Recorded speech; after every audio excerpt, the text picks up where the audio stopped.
السلام علیکم ناظرین، آپ دیکھ رہے ہیں یوٹیوب چینل عمر شاہدی پروڈکشن۔ ناظرین، آپ سے گزارش ہے، اگر آپ ہمارے چینل پر نئے ہیں تو ہمارے چینل کو سبسکرائب کیجئے تاکہ آپ کو آنے والی ویڈیو کی نوٹیفیکیشن ملتی رہے۔ آئیے ویڈیو شروع کرتے ہیں۔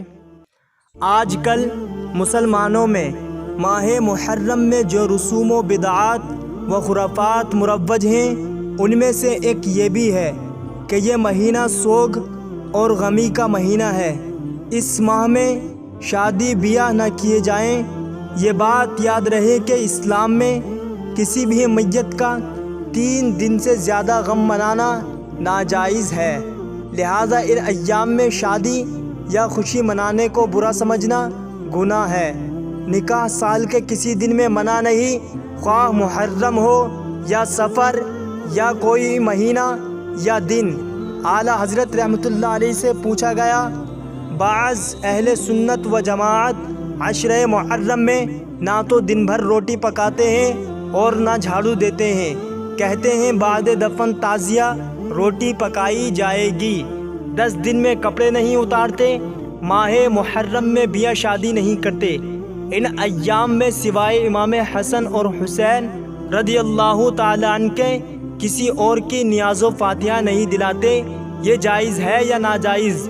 تو آپ رحمۃ اللہ علیہ نے فرمایا، پہلی تینوں باتیں سوگ ہیں اور سوگ حرام، اور چوتھی بات جہالت۔